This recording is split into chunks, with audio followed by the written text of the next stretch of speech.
বন্ধুরা, পরশুরাম ধারাবাহিকের আজকের পর্বে দেখানো হয়েছে কবির আরাধ্যার সিঁথির সিঁদুর মুছে দিতে চায়। তখনই সেখানে আসে কর্ণ চ্যাটার্জি।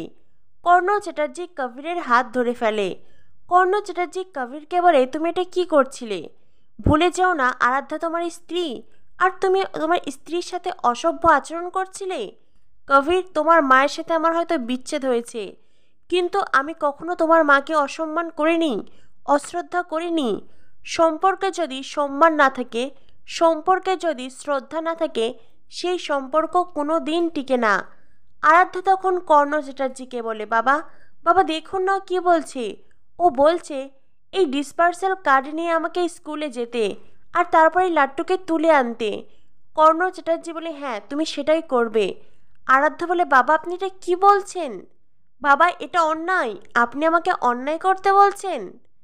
কর্ণ চ্যাটার্জি বলে, এছাড়া আর কি বা করার আছে আরাধ্যা? সামনে পুজো, আর পুজোর আগেই কবিরের কোর্টের কেস আছে, তুমি কি সেটা ভুলে যাচ্ছ?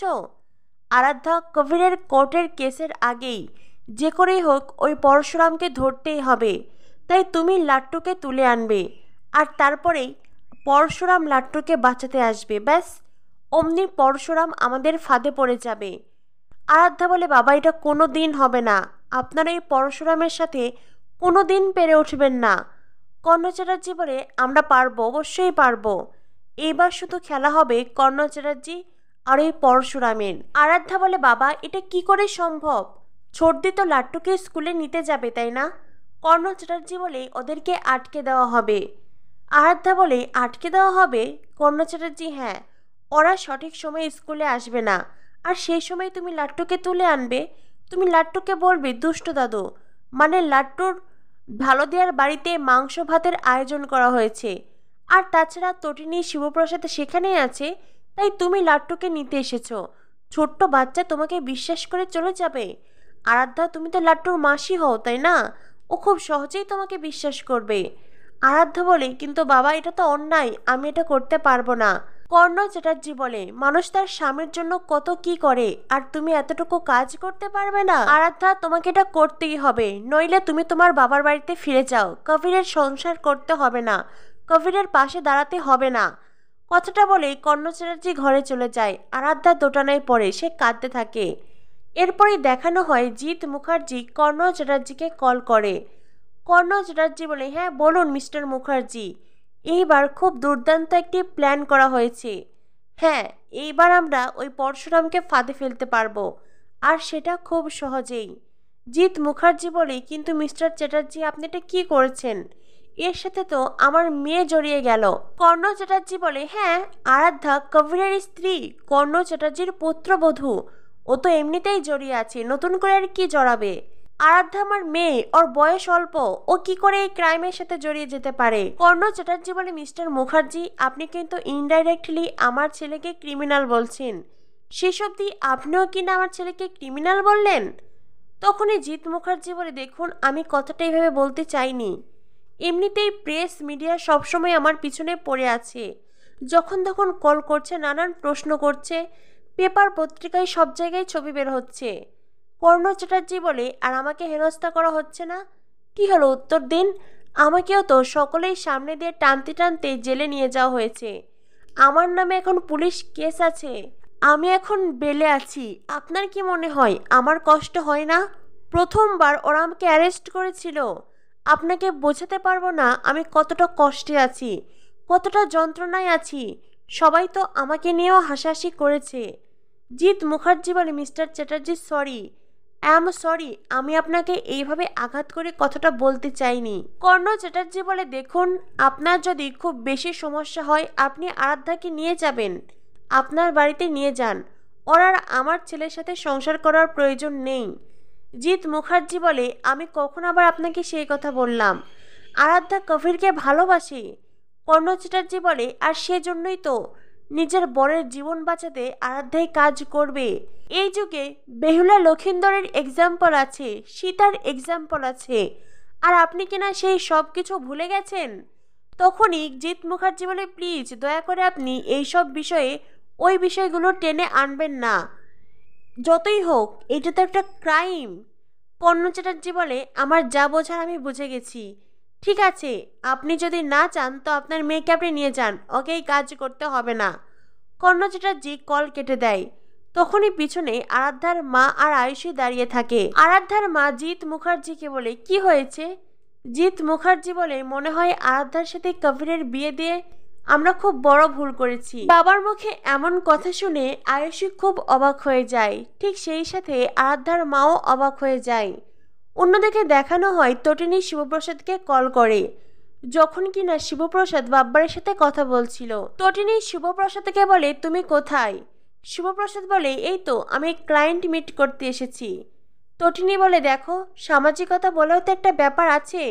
ওই বাড়িতে জামা কাপড় নিয়ে যেতে হবে, পুজোয় সবাইকে উপহার দিতে হবে, তুমি আমার সাথে যাবে না? শিবপ্রসাদ বলে, তটিনী, ওই বাড়িতে গেলে আবারও অপমানিত হতে হবে, তোমাকে কথা শুনতে হবে, আমাকে কথা শুনতে হবে, কি দরকার বলো তো যেচে পড়ে অপমান হওয়ার? তটিনী বলে, কথা তো কিছু কম শুনতে হচ্ছে না। শিবপ্রসাদ বলে, তটিনী প্লিজ, দেখো তটিনী, এর আগে কখনোই তোমার আমার মাঝে কোনো অশান্তি হয়নি, তাই আমি নতুন করে আমাদের মাঝে কোনো অশান্তি চাই না। তটিনী, কি একটা মুখোশ তুমি আমাকে পরিয়ে দিয়ে কি সব ভাবছো? আমার মতন যাদের শরীর স্বাস্থ্য, প্রত্যেককেই যদি মুখোশ পরে দাও, সবাইকেই পরশুরামের মতন দেখতে লাগবে। এতে করে কি প্রমাণ হয় তটিনী? তটিনী, চারটে দেয়াল দিয়েই কিন্তু একটা ঘর তৈরি হয় না। তুমি, আমি, পিকো, লাট্টু, আমরা চারটে দেয়াল, আর আমাদের বিশ্বাস ভালোবাসা আমাদের ঘরের ছাদ, তবেই তো একটা ঘর তৈরি হয়েছে তটিনী। তবে তুমি কেন অযথা অশান্তি করছো? কেন আমাকে ভুল বুঝছো? কেন আমাদের ভেতর থেকে বিশ্বাস ভরসা হারিয়ে যাচ্ছে? তটিনী তখন কাঁদতে থাকে। শিবপ্রসাদ তখন ইশারা করে সৌরভদের বলে কানে আঙ্গুল দিতে। সৌরভ সহ বাব্বার সবাই কানে আঙ্গুল দেয়। তখনই শিবপ্রসাদ বলে, I love you, I love you Tatini, আমি তোমায় খুব ভালোবাসি। দেখো, আজ আমি বাড়িতে আসি তোমাকে খুব আদর করব। তটিনী বলে, আমার বাজে বর, পচা বর, এই বলে তটিনী কাঁদতে থাকে। শিবপ্রসাদ তটিনীর মান ভাঙায়। তটিনী বলে, জানো, ও বাড়ি থেকে আয়ুষ আমাকে কল করেছিল। আয়ুষ আমাকে খুব অপমান করেছে, খুব। ও বলেছে আমরা পুজোয় যেই জামা কাপড় দেব সেগুলো নাকি ওরা কাজের লোকদের দিয়ে দিবে, নয়তো পাপোশ বানাবে, জানো? শিবপ্রসাদ বলে, তবু তুমি ওই বাড়িতে যেতে চাইছো? তটিনী বলে, হ্যাঁ, তবুও যেতে চাইছি। আমার বরের যতটা সামর্থ্য আমি তো সেটাই দেব। আর ওদেরকে আমি উপহার দেওয়ার পর ওরা কী করলো না করলো সেটা দেখার বিষয় আমার নয়। শিবপ্রসাদ বলে, তটিনী, এটা কিন্তু অযথাই করছো তুমি। তটিনী বলে, প্লিজ তুমি আর না করো না, আমার সাথে চলো প্লিজ। এরপরেই তটিনী শিবপ্রসাদকে বলে, আসার সময় পেঁয়াজ আর আদা আনতে ভুলবে না, কেমন? তটিনী কল কেটে দেয়। তখনই সৌরভ বলে, কি প্রেমালাপ হলো? শিবপ্রসাদ বলে, হলো। তোমরা তো আর বিয়ে করোনি, তাই কি বুঝবে? তোমাদের চোখ তো এখন এদিক ওদিক ঘুরছে।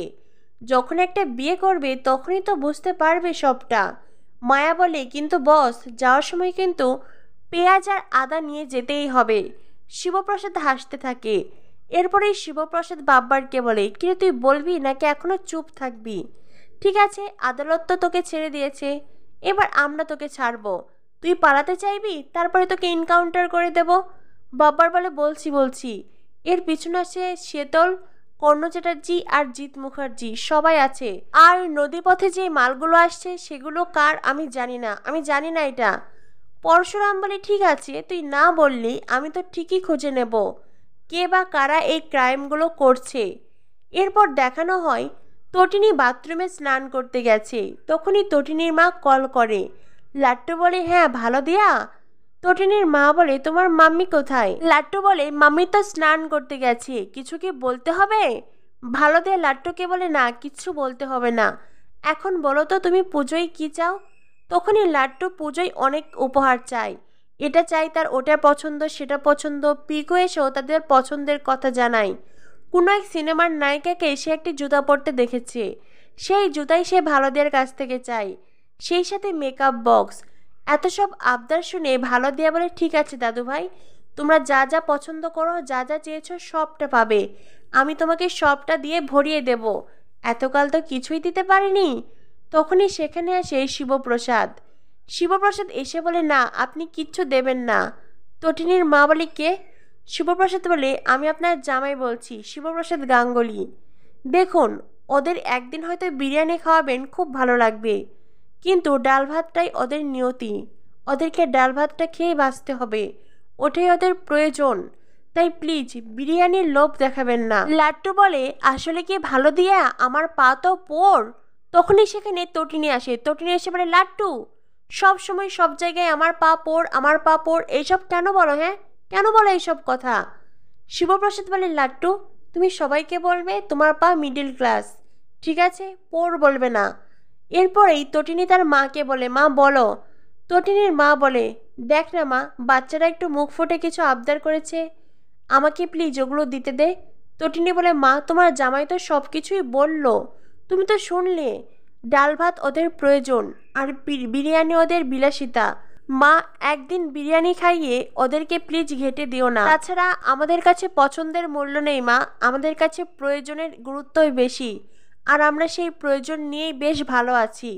তটিনী কথা শেষ করে। আগামী পর্বে দেখানো হবে কবির তার প্ল্যান অনুযায়ী লাট্টুকে কিডন্যাপ করে নেয়, আর সেখানেই ছদ্মবেশে হাজির হয় পরশুরাম। সকলের মুখেই অবতার পরশুরামের ছবি। কবির একে একে সবার মুখোশ তুলে দেখে, কিন্তু না, সেখানে পরশুরাম কেউ নেই। শিবপ্রসাদ গাঙ্গুলির মুখোশ তুলতে গেলেই সে কবিরকে পাকড়াও করে ধরে। শিবপ্রসাদ গাঙ্গুলি কবিরের গায়ে হাত তোলে আর কর্ণ চ্যাটার্জিকে কল করে জানায়, যদি আপনার ছেলেকে সুস্থ অবস্থায় ফেরত পেতে চান তবে লাট্টুকে তাড়াতাড়ি ফিরিয়ে দিন, যত তাড়াতাড়ি সম্ভব, নইলে আপনার ছেলেকে ইনকাউন্টার করে দেব। যেটা শুনে কর্ণ চ্যাটার্জি খুব ভয় পেয়ে যায়। তো বন্ধুরা, খুব শীঘ্রই আসছে পরশুরাম ধারাবাহিকের 1 ঘন্টার মহাপর্ব। কি হতে চলেছে এই মহাপর্বে? পরশুরাম ধারাবাহিকের সকল আপডেট পেতে আমাদের সাথেই থেকো। ধন্যবাদ সবাইকে।